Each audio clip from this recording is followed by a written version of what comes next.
সারা দেশে সহিংসতা, লুটপাট ও সংখ্যালঘুদের মন্দির উপাসনালয়ে হামলা বন্ধের আহ্বান জানিয়েছেন সুশাসনের জন্য নাগরিক সুজন। হাঙ্গার প্রজেক্ট কার্যালয়ে অনুষ্ঠিত ব্রিফিংয়ে এই সুজনের পক্ষ থেকে ছাত্র জনতার অভ্যুত্থানকে স্বাগত জানানো হয়। এ সময় সুজনের সম্পাদক ডক্টর বদিউল আলম মজুমদার বলেছেন, বিজয় উদযাপনের ভাষা যেন সহিংসতা না হয়, কেউ যেন আইন নিজের হাতে তুলে না নেয়। ধর্মীয় ও জাতিগত সংখ্যালঘু সম্প্রদায় সহ দুর্বৃত্তদের দ্বারা আক্রান্তদের রক্ষা ও তাদের পাশে দাঁড়ানোর আহ্বানও জানানো হয়েছে সুজনের ব্রিফিংয়ে। যে কোনো প্রাণহানি ও রাষ্ট্রীয় সম্পদ ধ্বংসের বিরুদ্ধেও সবাইকে ঐক্যবদ্ধ হওয়ার আহ্বান জানানো হয়। এ সময় উপস্থিত ছিলেন সংবিধান বিশেষজ্ঞ ডক্টর শাহদিন মালিক, ঢাকা বিশ্ববিদ্যালয়ের শিক্ষক রুবায়েত ফেরদৌস সহ সুজনের ঊর্ধ্বতন কর্মকর্তারা।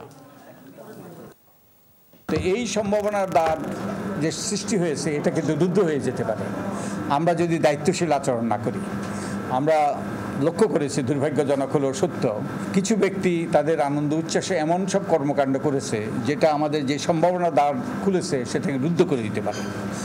কিছু কিছু জায়গায় সহিংসতা ঘটেছে, কিছু কিছু জায়গায় ভাঙচুর ঘটেছে, কিছু কিছু জায়গায় সংখ্যালঘুদের, ধর্মীয় সংখ্যালঘুদের স্থাপনা এবং তাদের উপর আক্রমণ করা হয়েছে।